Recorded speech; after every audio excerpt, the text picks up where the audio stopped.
माल्यार्पण के लिए को मैं बुलाता हूँ, प्रमुख लोगों को मैं बुलाता हूँ, जिलाध्यक्ष, क्षेत्रीय अध्यक्ष बुलाता हूँ, सबको बुलाता हूँ। माला अपने साथियों, माला अपने महानायक को सब माला पहनाएंगे। गौरवशाली भारत के गौरवशाली सपूत, भारत के गौरवशाली प्रधानमंत्री।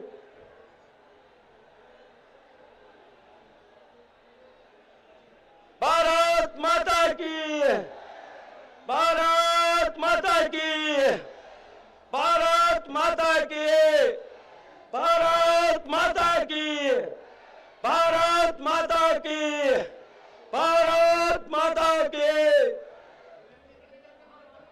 भारत माता की, भारत माता की, भारत माता की। साथियों, माननीय मोदी जी आपके बीच में हैं। साथियों, माननीय मोदी जी आपके बीच में हैं और भाजपा का चुनाव चिन्ह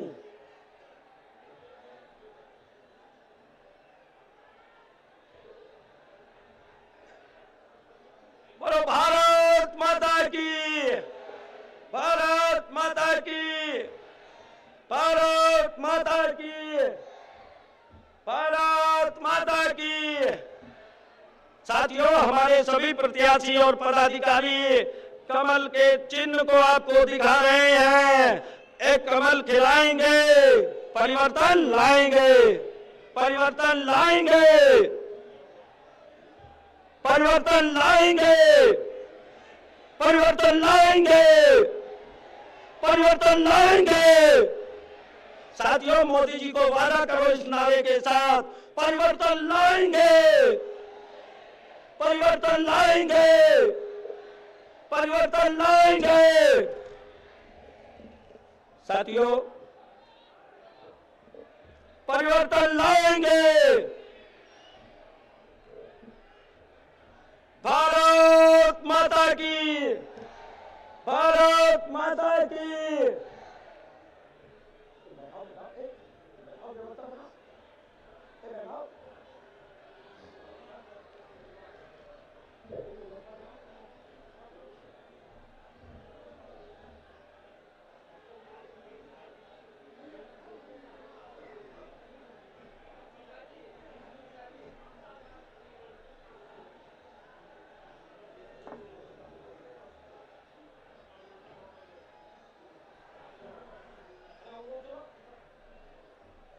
बोलो भारत माता की। मंच पे सब अपनी कुर्सियों पे स्थान ग्रहण करें, सब अपनी कुर्सियों पे स्थान ग्रहण करें। आइए आइए, सब बैठिए।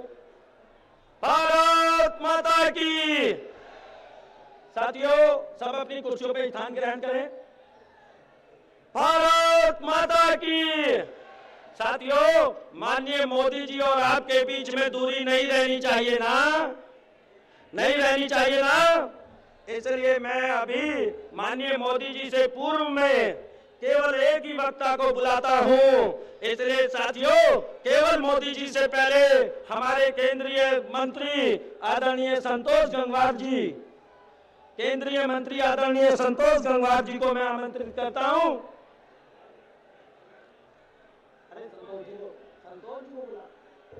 केंद्रीय मंत्री संतोष गंगवार जी को मैं आमंत्रित करता हूं।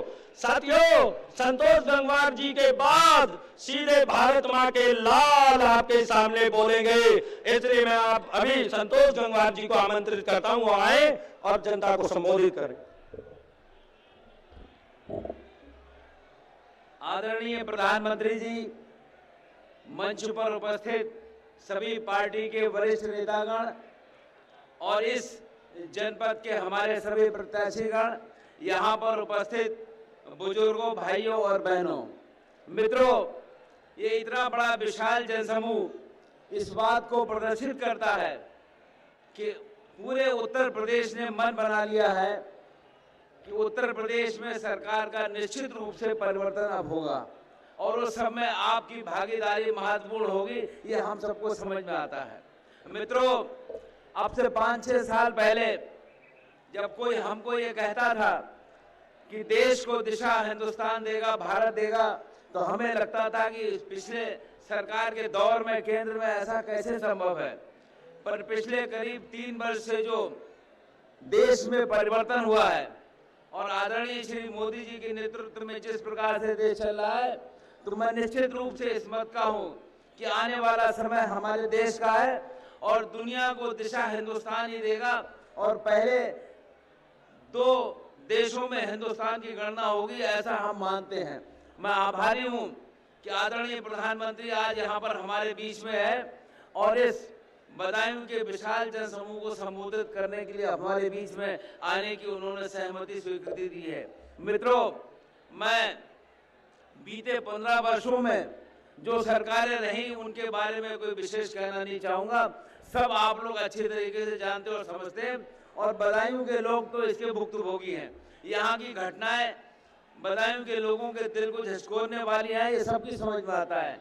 किस प्रकार से बलात्कार अपराध की घटनाएं बदायूं ने देखी है, ये वास्तव में हम सबके लिए चिंता का विषय है। मित्रों, देश में परिवर्तन और परिवर्तन के साथ उत्तर प्रदेश न चले, ये समझ में नहीं आता है, पर अब दिखाई देता है कि वास्तव में उत्तर प्रदेश में सभी लोगों ने मन बना लिया है कि परिवर्तन का दौर होगा और इस परिवर्तन के दौर में निश्चित रूप से बदायूं उसमें अगुवाई करेगा। मैं अधिक न बोलते हुए आदरणीय प्रधानमंत्री जी का बहुत बहुत यहाँ पर स्वागत करते हुए इस निवेदन के साथ कि मित्रों, बदायूं जनपद में 6 सीटें हैं और मैं आपके विश्वास के दम पर ये कह सकता हूँ कि बदायूं जो परिवर्तन करेगा वो परिवर्तन अब दिखाई भी दे रहा है और हम एहसास कर रहे हैं इस परिवर्तन भारतीय जनता पार्टी के रूप में होगा। तो मैं अधिक न बोलते हुए आप सभी जनसमूह का आभार व्यक्त करते हुए और इस निवेदन के साथ कि आदरणीय प्रधानमंत्री जी जिस प्रकार से देश को चलाने का दिशा देने का काम कर रहे हैं, वो आप उत्तर प्रदेश एक देश में एक पहला प्रदेश बनकर और जैसा कि हम लोग कहते आए हैं कि उत्तम प्रदेश बनकर एक दुनिया को दिखाने का काम करेगा कि देश का 1/6 भाग का जो प्रदेश है वो तरक्की की रफ्तार में एक सही ढंग से आगे बढ़ रहा है और उत्तर प्रदेश अब हर दृष्टि से आगे बढ़ने की दिशा में चल रहा है। मैं आदरणीय प्रधानमंत्री जी का बहुत बहुत स्वागत करते हुए इस आग्रह के साथ कि आप इस प्रदेश का लोकसभा में प्रतिनिधित्व करते हैं और वास्तव में उत्तर प्रदेश ने जब भी जरूरत महसूस की है तो समय के हिसाब से परिवर्तन किया है, वो परिवर्तन दिखाई दे रहा है, वो परिवर्तन आने वाले विधानसभा के चुनाव में भी दिखाई देगा। आपका बहुत बहुत आभार, बहुत बहुत धन्यवाद। जय हिंद।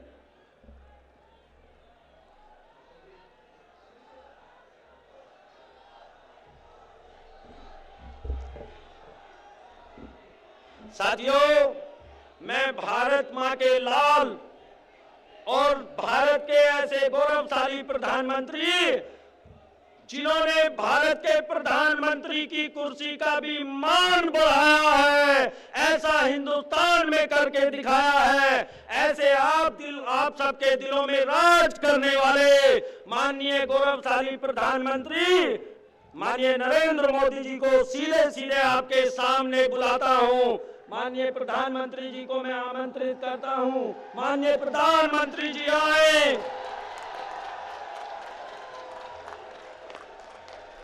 और आपको संबोधित करेंगे।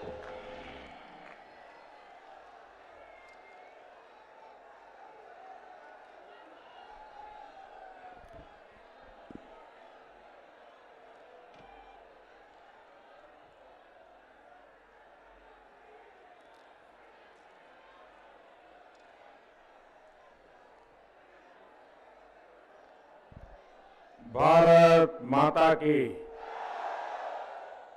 भारत माता की। मंच पर विराजमान भारतीय जनता पार्टी के क्षेत्रीय अध्यक्ष श्रीमान वीएल वर्मा जी,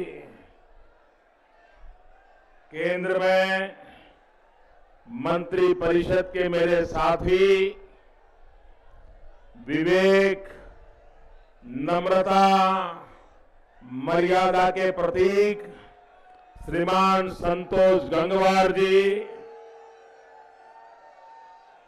सांसद श्रीमान धर्मेंद्र कश्यप जी, भाजपा के प्रदेश महासचिव श्रीमान अशोक कटारिया जी, संसद में मेरे साथी श्रीमान सीपी जोशी जी,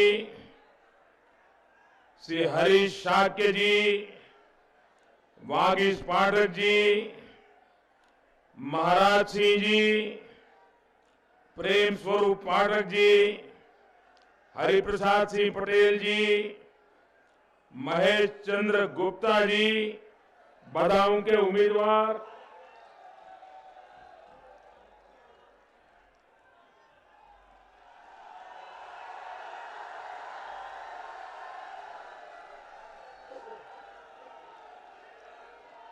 दातागंज से भाजपा के उम्मीदवार श्री राजीव कुमार सिंह, बिलसी से भाजपा के उम्मीदवार श्री आर के शर्मा जी, शेखपुर से भाजपा के उम्मीदवार श्री धर्मेंद्र साक्य जी, बिसोली से भाजपा के उम्मीदवार श्रीमान कुशाग्र सागर जी, सहसवान से भाजपा के उम्मीदवार श्रीमान आशुतोष वासदेव जी, मंच पर विराजमान श्री अवनीश कुमार सिंह, श्री जितेंद्र सक्सेना, श्री दुर्विजय शाक्य जी, श्रीमान राजेश यादव जी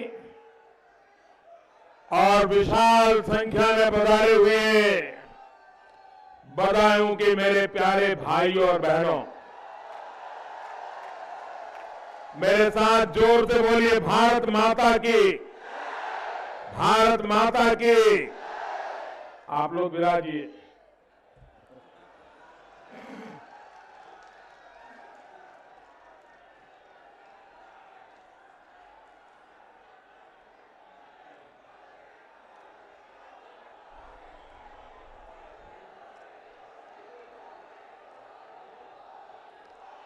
भाइयों बहनों,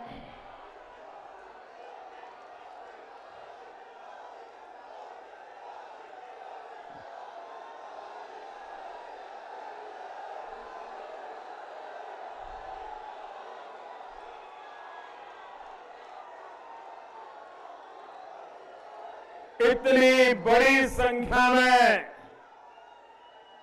मैं दूर दूर मकानों की छत पर भी लोगों को देख रहा हूं। भाइयों बहनों, आप इन इतनी बड़ी संख्या में मुझे आशीर्वाद देने के लिए आए, मैं आपका बहुत आभारी हूं।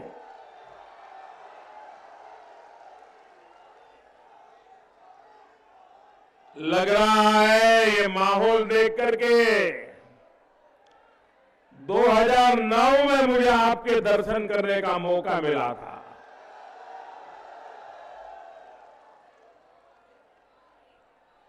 अगर 2014 में भी मैं आया होता तो शायद आपने परिणाम बदल दिया होता।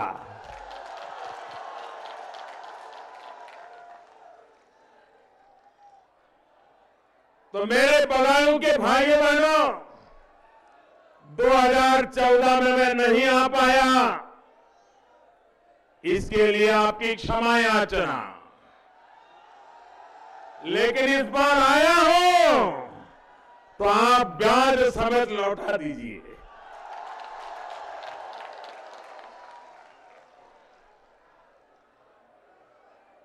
यहां पर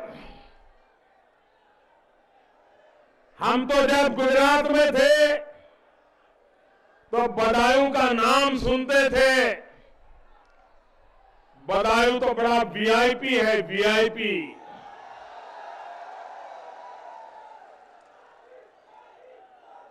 ये मायावती जी का कार्यक्षेत्र रहा, ये मुलायम सिंह जी का कार्यक्षेत्र रहा और आज भी उनके परिवार का यहां दबदबा चल रहा है।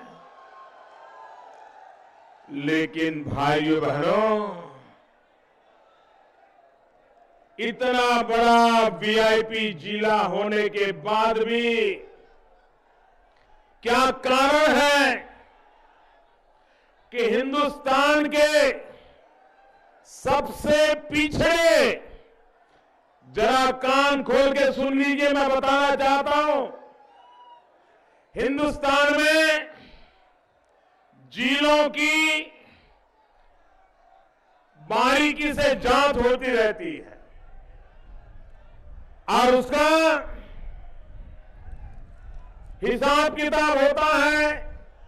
कौन जिला कहां खड़ा है, कौन जिला आगे है, कौन जिला पीछे है।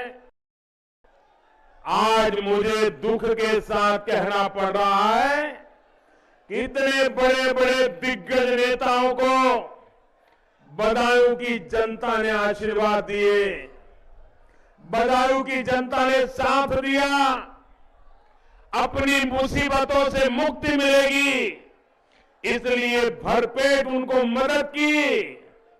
लेकिन भाइयों बहनों, हिंदुस्तान के जितने जिले हैं उसमें सबसे बुरे हाल जिन जिलों के हैं, ऐसे सबसे बुरे हाल वाले 100 जिलों में एक जिला बदायूं का नाम है, बदायूं का।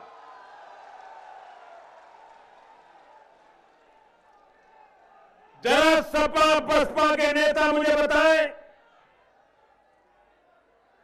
भाई वहां पर अब जगह है नहीं, कोई किसी को बिठाने की कोशिश मत करो, जो बैठे हैं वो बैठे रहे, खड़े हैं खड़े रहे।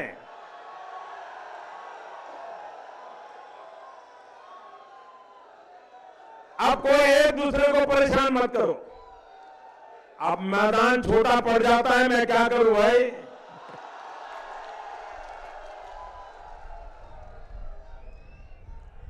भाइयों बहनों,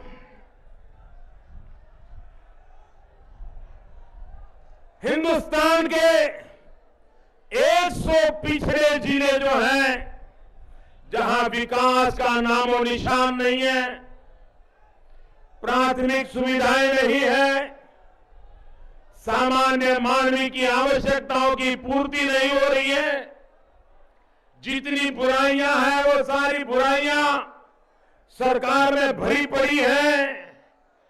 ऐसा अगर कोई जिला है, उन 100 जिलों में तो एक जिला बदायूं जिला है भाई। आजादी के 70 साल हो गए, जब उत्तर प्रदेश की जनता के आशीर्वाद से, काशी की जनता के आशीर्वाद से मुझे सांसद बनने का सौभाग्य मिला। आप सबका भरपूर सहयोग रहा। उत्तर प्रदेश की जबरदस्त मदद के कारण दिल्ली में केंद्र में एक स्थिर सरकार बनी और आप ही के आशीर्वाद से मुझे प्रधानमंत्री पद पर सेवा करने का मौका मिला। और भाइयों बहनों, जब मुझे नेता का चुनाव हो रहा था, संसद के सेंट्रल हॉल में देश भर से नए चुन करके आए एनडीए के सभी सांसद बैठे थे। सबने सर्वसम्मति से प्रधानमंत्री के नाते मेरा चयन किया और उस दिन मैंने भाषण में कहा था कि आज 30 साल के बाद देश की जनता ने दिल्ली में एक स्थिर सरकार बिठाई है, लेकिन मेरी सरकार इतने भारी बहुमत से जीतने के बाद, स्थिर सरकार बनने के बाद मैंने कहा था ये मेरी सरकार, इस देश को मैं गरीबों को समर्पित करता हूं। ये सरकार जो कुछ भी करेगी इस देश के गरीबों की भलाई के लिए करेगी। दलित, पीड़ित, शोषित, वंचित गांव, गरीब, किसान, इन्हीं के लिए मेरी सरकार काम करेगी, ये मैंने पहले दिन कहा था। भाइयों बहनों, आप मुझे बताइए, जब नई सरकार बनी तो मैंने जरा सरकार का हिसाब किताब शुरू किया। मैंने बिजली वालों को बुलाया। मैंने बिजली वालों को बुला करके पूछा, मैंने कहा बताओ भाई, आजादी के 70 साल हो रहे हैं, कितने गांव ऐसे हैं कि जिन गांवों में अभी भी बिजली का खंभा नहीं पहुंचा, तार नहीं लगा, लट्टू नहीं लगा, बिजली नहीं आई, आज भी वो गांव अंधेरे में जीने के लिए मजबूर है। ऐसे कितने गांव है। भाइयों बहनों, भारत सरकार के अधिकारियों ने मुझे जवाब दिया, इस देश में 18,000 गांव ऐसे हैं जिन्होंने अभी तक बिजली नहीं देखी है। कहिए भाइयों बहनों, क्या आजादी के 70 साल के बाद भी हिंदुस्तान के 18,000 गांव 18वीं शताब्दी में जीते हो, इससे बड़ा कोई कलंक हो सकता है क्या?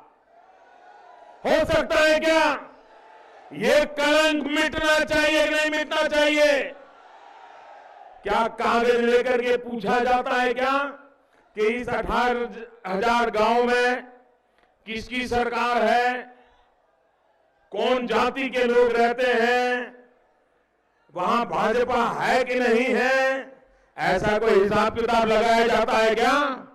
मैंने सीधा सीधा कह दिया कि मुझे 1000 दिन के भीतर भीतर 18,000 गांवों में बिजली के खंभे लगाने हैं, बिजली का तार लगाना है, बिजली का लट्टू झलाना है। और भाइयों बहनों, कौन जात है, कौन पार्टी है, कुछ भी नहीं देखा, सिर्फ ये देखा कि 18,000 गांवों में अंधेरा जाना चाहिए, उजाला आना चाहिए, और ये काम मैंने किया। लेकिन भाइयों बहनों, आज मैं बदायूं जिले में आया हूं तो मैं कहना चाहता हूं, 18,000 गांवों में जरा सपा बसपा के लोग जवाब दें, क्या ये आपका दायित्व नहीं था इन गांवों में बिजली पहुंचाना? कांग्रेस का दायित्व नहीं था क्या? नहीं किया उन्होंने। अकेले उत्तर प्रदेश में 1500 गांव ऐसे निकले जहां पर कभी बिजली का खंभा तक नहीं लगा था। इतना ही नहीं, आप तो चौंक जाएंगे मेरे भाइयों बहनों, चौंक जाएंगे। बदायूं ने 2014 के चुनाव में मेरा एमपी नहीं जीता। आपने हमारी मदद नहीं की, लेकिन भाइयों बहनों, बड़े सपा का एमपी चुन करके आया हो, बदायूं मेरा था, बदायूं के लोग मेरे थे, बदायूं के गांव मेरे थे। और इसलिए बदायूं जिला आप जानकर के चौंक जाएंगे, 495 गांव, ये 1500 गांव में उत्तर प्रदेश में जहां बिजली नहीं है, उसमें ये वीआईपी जिले के करीब करीब 500 गांव है। 500 गांवों में न खंभा लगा कभी, न बिजली पहुंची कभी, लेकिन मुलायम सिंह को तो पहुंच गए जहां पहुंचना था, मायावती जी पहुंच गई जहां पहुंचना था, अखिलेश जी के भाई को जहां पहुंचना था पहुंच गया, एक कुनबे को जहां जाना था चला गया, आप वहीं के वहीं रह गए। आप मुझे कहे इस जिले में आजादी के 70 साल के बाद 500 गांव अंधेरे में है, ये बुरी चीज है कि नहीं है? जब अखिलेश जी कहते हैं काम बोलता है, अखिलेश जी उत्तर प्रदेश का बच्चा बच्चा जानता है आपका काम नहीं, आपके कारनामे बोलते हैं, कारनामे। काम नहीं बोल रहा, कारनामे बोल रहे हैं। ये 500 गांव में अंधेरा, ये आपका कारनामा था और ये उत्तर प्रदेश ने मुझे प्रधानमंत्री बनाया, मैंने कर्ज चुका दिया। बदायूं ने मुझे एमपी नहीं दिया, लेकिन बदायूं जिले के 500 गांवों में बिजली पहुंचा दी। अब 2 या 3 गांव बाकी है, वहां भी पहुंचा के रहूंगा भाइयों। काम कैसे होता है इसका ये नजारा है। भाइयों बहनों, मैं बदायूं जिले के उन 500 गांवों का आज अभिनंदन करता हूं कि 18वीं शताब्दी की जिंदगी जीते थे आप। आज मुझे आपकी सेवा करने का सौभाग्य मिला और आपके गांव में बिजली पहुंचाने का मुझे सौभाग्य मिला। मैं आपका वंदन करता हूं और उन गांव वालों ने हमारी जो तत्काल मदद की, हर काम में मदद की, उसने उन गांव वालों का भी मैं आभार व्यक्त करना चाहता हूं, उनका अभिनंदन करना चाहता हूं। भाइयों बहनों, ये बदायूं जिला, इस जिले में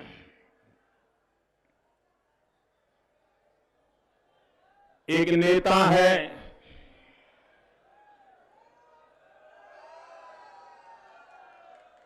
यहां के एक एमएलए है। उस एमएलए को राज्य कक्षे का मंत्री का होद्दा मिला हुआ है, समाजवादी पार्टी के हैं, अखिलेश जी के चहेते हैं। उन्होंने क्या बयान दिया था? सरकार सपा की, एमएलए सपा का, सांसद सपा का, एक ही कुनबे का,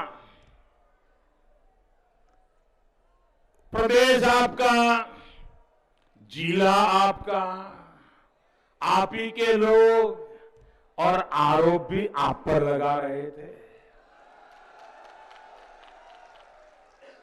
आप ही का एक एमएलए, आप ही के सगे चचेरे भाई, उनको सांसद पे आरोप लगाया खुलेआम कि अवैध खनन में भ्रष्टाचार करते हैं। ये बिजली के तार लगाने में भ्रष्टाचार करते हैं। अगर सांसद पर सपा पार्टी के ही एमएलए इतना बड़ा गंभीर आरोप लगाते हैं, तो फिर 500 गांवों में बिजली कहां से पहुंचेगी? भाइयों, ये तो मोदी है जिसमें दम है कि उसने वहां बिजली पहुंचा दी, वरना ये नहीं पहुंचा। भाइयों बहनों, जब ये कांग्रेस के सपा के एमएलए ने अपने सांसद पर आरोप लगाए, तो मैं कल्पना करता हूं जब मुलायम सिंह जी ने सुना होगा कि सपा के एमएलए, सपा के एमपी के खिलाफ इतना बड़ा गंभीर आरोप लगाते हैं, तो मुलायम सिंह जी ने क्या सोचा होगा? अगर किसी ने पत्रकार ने पूछ लिया होता तो मुलायम सिंह जी ने क्या जवाब दिया होता? मुलायम सिंह जी ने जरूर कहा होता, बच्चा है, गलतियां कर देता है, उसके लिए कोई फांसी लगती है क्या? यही कहा होता ना, कोई भी पाप करो, ये कह देते बच्चा है गलतियां करता है। और अगर यही बात अखिलेश जी को पूछी गई होती, पत्रकारों ने पूछा होता, प्रेस कॉन्फ्रेंस चलती होती और पूछा होता कि अखिलेश जी, मुख्यमंत्री जी, बदायूं के एमएलए ने आपके चचेरे भाई जो सांसद है उन पर इतने बड़े भ्रष्टाचार के गंभीर आरोप लगाए हैं, मुख्यमंत्री जी आपको क्या कहना है? तो अखिलेश जी क्या कहते? अरे भाई, तुम ऐसे सवाल क्यों पूछते हो? क्या तेरे शहर में भ्रष्टाचार हो रहा है क्या? यही जवाब दिया होता। कितना गैर जिम्मेवार इनका कारनामा रहा है, हर चीज में गैर जिम्मेवार। भाइयों बहनों, ऐसे गैर जिम्मेवार रवैया वाले लोग कभी भी जनता जनार्दन का भला नहीं कर सकते हैं। और इसलिए भाइयों बहनों, मैं कह रहा हूं, आपका काम नहीं बोल रहा, कारनामे बोल रहे हैं। आप मुझे बताइए, मायावती की सरकार भ्रष्ट थी, ऐसा 5 साल पहले अखिलेश जी गांव-गांव जाके बताते थे कि नहीं बताते थे? उन्होंने कहा था कि सत्ता में आने के बाद उन सबको वो जेल में भेज देंगे, कहा था नहीं कहा था? उन्होंने किया क्या?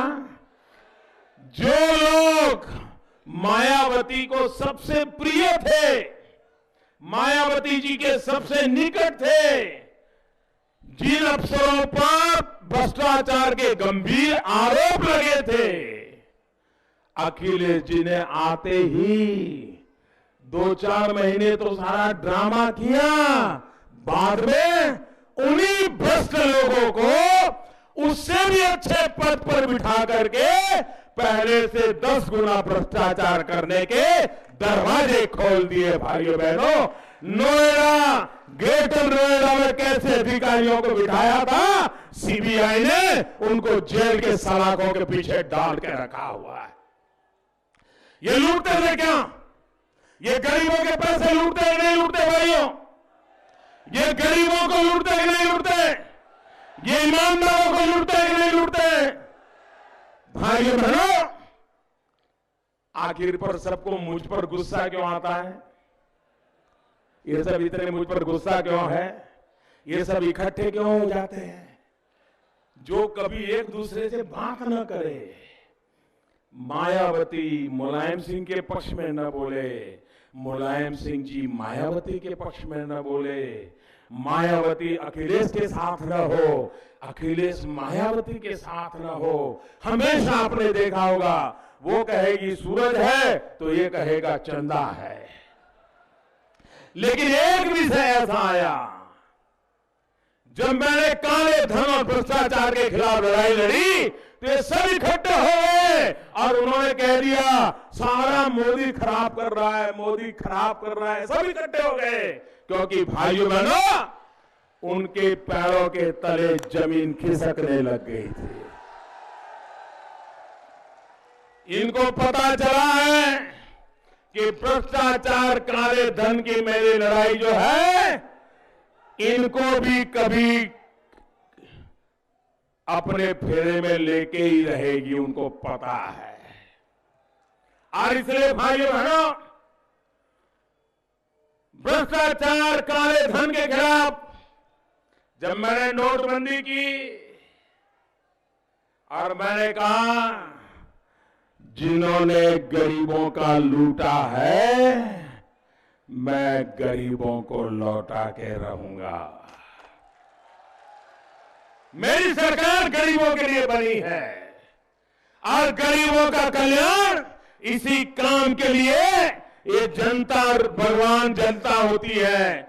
जनता ही ईश्वर का रूप होती है, इसने मुझे काम दिया है, गरीबों की भलाई करने का काम दिया है, किसानों का कल्याण करने का काम दिया है, ईमानदारों को हक देने का काम दिया है, और वो काम करने के लिए मेरी सरकार दिल्ली में काम कर रही है।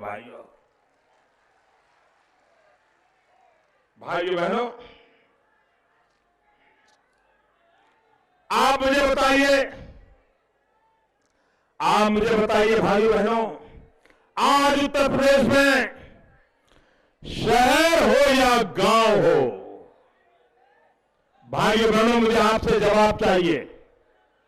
अगर मेरी बात सही नहीं है तो आप ना कर देना, मुझे कोई बुरा नहीं लगेगा, लेकिन अगर सही है तो पूरी ताकत से जवाब देना। आज उत्तर प्रदेश में शहर हो या गांव हो, दिन हो या रात हो, सुबह हो या शाम हो, क्या कभी भी उत्तर प्रदेश के गांव या शहर में कोई बहन बेटी अकेली घर के बाहर निकल सकती है क्या? बताइए, सब बताइए, निकल सकती है क्या? अगर बेटी देर से घर आए तो मां बाप चिंता करते हैं कि नहीं करते हैं? भैया को दौड़ना पड़ता है, नहीं दौड़ना पड़ता है? भाइयों बहनों, जरा अखिलेश जी जवाब तो दो। आपको जिसको गले लगना है लगो, हमें प्रॉब्लम नहीं है। सवाल यह है कि गुंडागर्दी को आपने क्यों खुला दौर दे करके रखा हुआ है? क्या कारण है? और उसका कारण समाजवादी पार्टी के नेताओं की मानसिकता है। उसका कारण 5 साल का आपका कारोबार है। मैं हैरान हूं, मुझे हैरानी तो मेरे मीडिया के भाइयों से होती है। मैंने एक दिन रात को देर से पहुंचा, मैंने टीवी चालू किया, तो आजकल जैसे मैं सवाल जवाब करता हूं तो देश के सभी नेताओं ने अब धीरे धीरे करके ये शुरू किया है। बाकी लोग भी ऐसे सवाल जवाब करते हैं, कोशिश कर रहे हैं, सीख रहे हैं। लेकिन अच्छा है, अगर कोई अच्छी चीज सीखने की कोशिश करता है तो अच्छी बात है। तो अखिलेश जी ने लोगों को सवाल पूछा, अच्छे दिन आ गए क्या?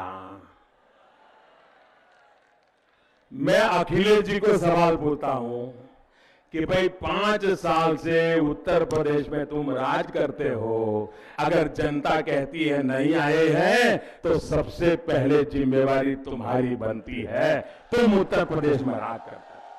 लेकिन उनको समझ ही नहीं आता है कि कौन सा सवाल पूछना चाहिए, कहां पूछना चाहिए, कैसे पूछना चाहिए, ये भी समझ नहीं आता है।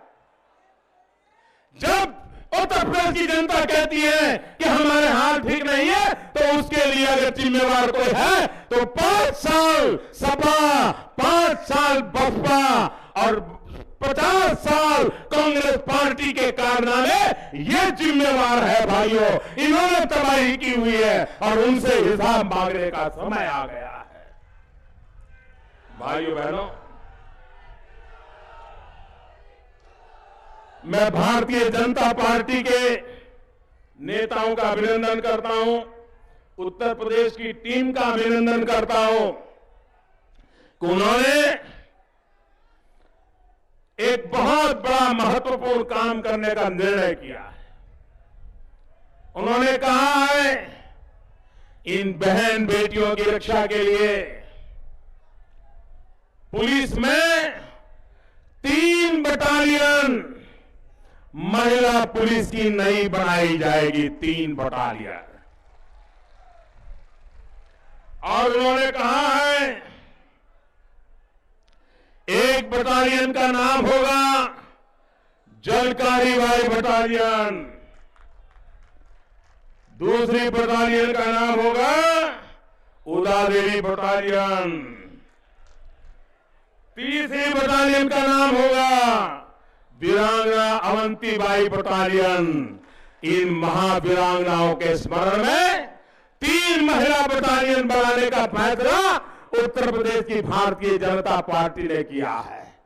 भाइयों बहनों, आज 11 फरवरी है और दोपहर के करीब करीब 1:45 बजे हैं।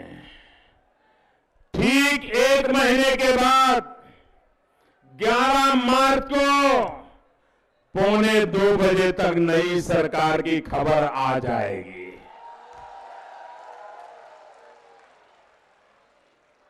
और इसकी शुरुआत हो गई है। आज उत्तर प्रदेश में एमएलसी के चुनाव का नतीजा आया। एमएलसी के चुनाव का नतीजा आया। मैं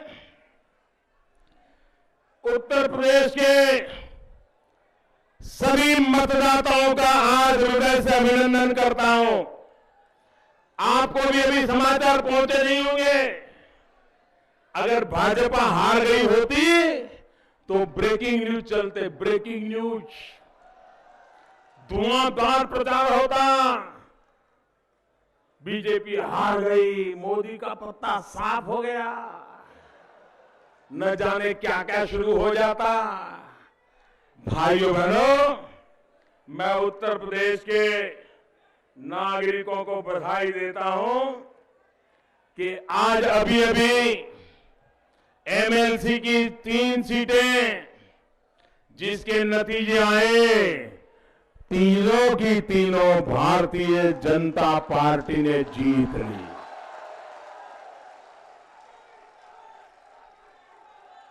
आज 11 फरवरी पंडित दीनदयाल उपाध्याय जी की पुण्यतिथि है। उस पुण्यतिथि पर उत्तर प्रदेश के लोगों ने दी हुई ये श्रद्धांजलि है। आज 11 फरवरी 11 मार्च का संकेत दे दिया है उत्तर प्रदेश के लोगों ने। और कमाल देखो, उत्तर प्रदेश के तीनों इलाके, गोरखपुर से देवेंद्र प्रताप सिंह एमएलसी का चुनाव जीत गए। भाजपा के देवेंद्र सिंह 25,000 से भी ज्यादा वोटों से जीत गए। भाइयों बहनों, कानपुर भारतीय जनता पार्टी के श्री अरुण पाठक एमएलसी का चुनाव जीत गए। और अब बारी है आपकी। यहीं पर बरेली में भाइयों बहनों, जयपाल सिंह जी 40,000 से ज्यादा वोटों से एमएलसी का चुनाव जीत गए। बहुत बहुत बधाई, भारतीय जनता पार्टी की टीम को बधाई, उत्तर प्रदेश की जनता को बधाई। आपने संकेत दे दिया है कि आंधी कितनी तेज है। भाई बहनों,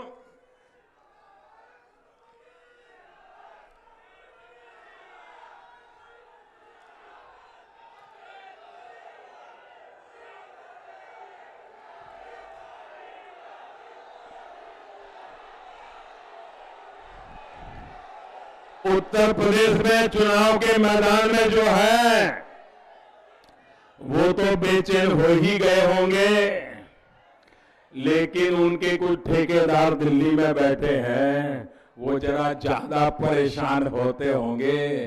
क्या बात है, उत्तर प्रदेश में एमएलसी में इतना बड़ा भव्य विजय, और वो भी ऐसे समय जब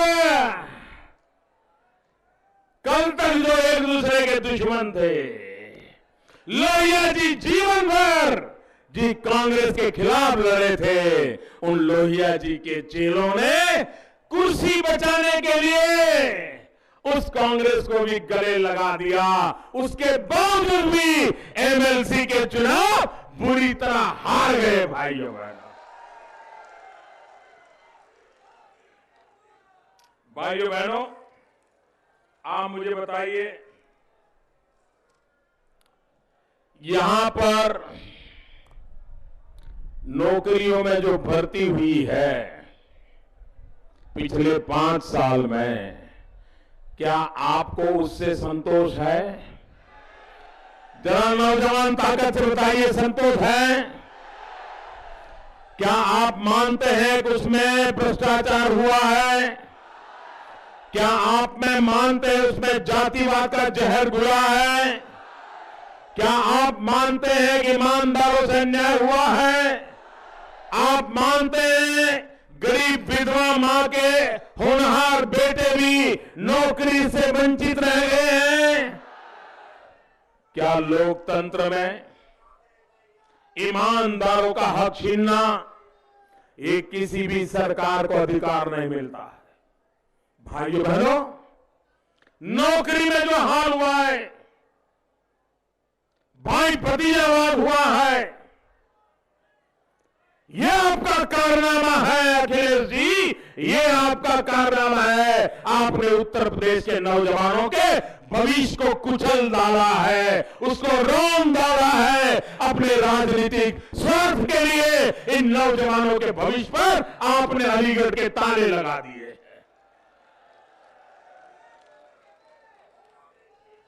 मैं आज उत्तर प्रदेश के भाइयों बहनों को कहना चाहता हूं, 11 मार्च को चुनाव नतीजे आएंगे। उत्तर प्रदेश में भारतीय जनता पार्टी की सरकार बनेगी और हमारे भारतीय जनता पार्टी उत्तर प्रदेश के लोगों ने कहा है कि नौकरी में जिसको अन्याय हुआ है, जांच कराई जाएगी और उनको न्याय दिलाया जाएगा। आप मुझे बताओ भाई,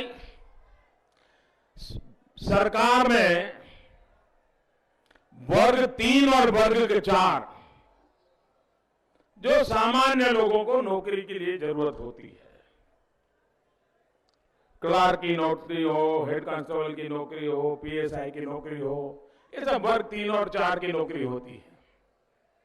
ड्राइवर हो, प्यून हो, और सरकार में 90% से ज्यादा यही लोगों को नौकरी होती है, यही काम होते हैं, नर्सिंग का वगैरह।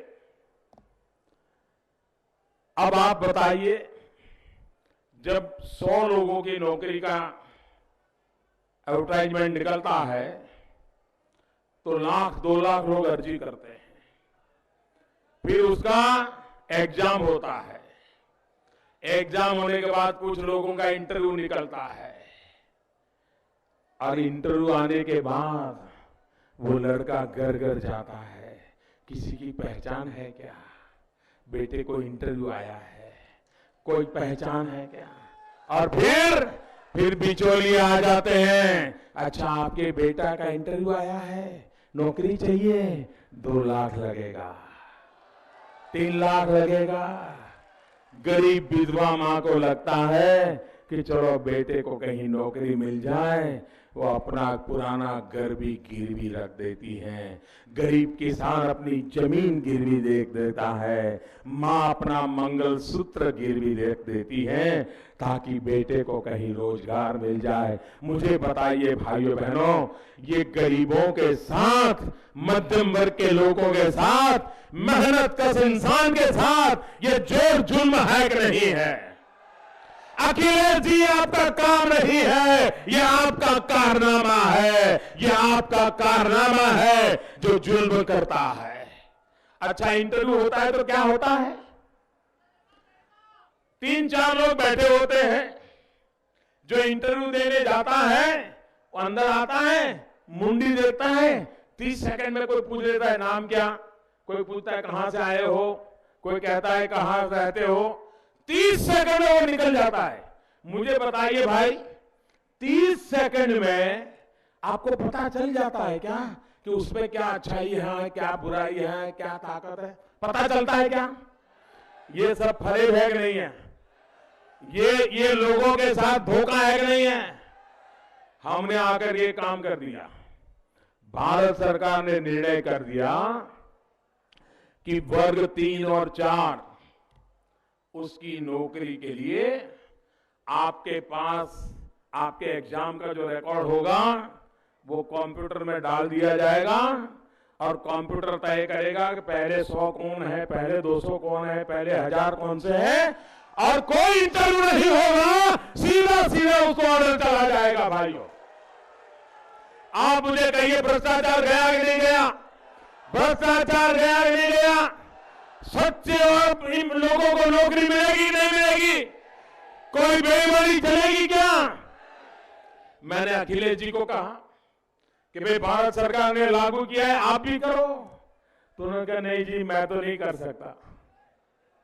क्यों नहीं कर सकते? भाइयों बहनों, मैं आपको कहता हूं, भारतीय जनता पार्टी की सरकार बनने के बाद हम उत्तर प्रदेश में भी ये नियम लागू कर देंगे ताकि ईमानदार लोगों को रोजगार मिल जाए। भाइयों बहनों,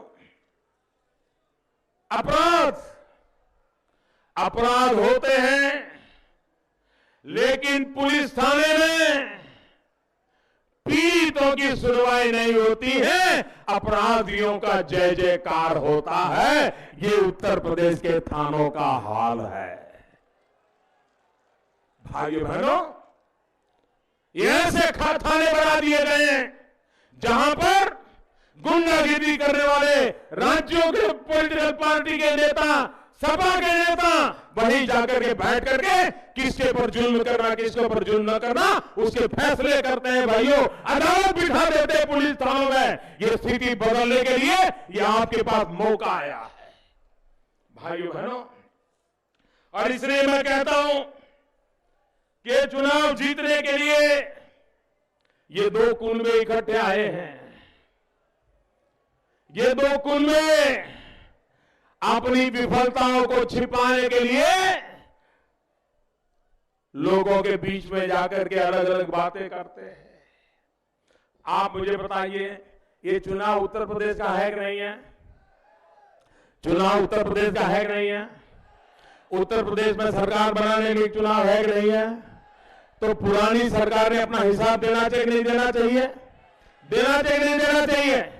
अपने काम का हिसाब देना चाहिए कि नहीं देना चाहिए?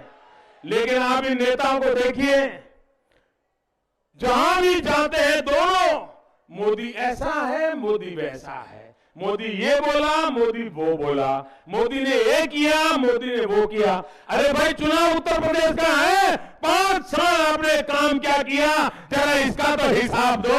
मोदी ने क्या किया वो जनता मोदी को जानती है। जनता 2019 में तय करेगी। लेकिन भाइयों बहनों,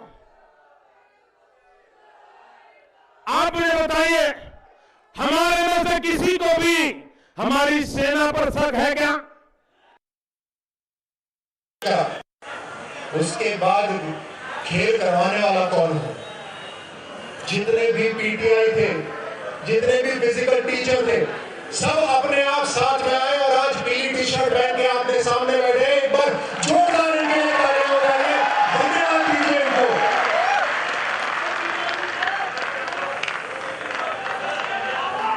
आज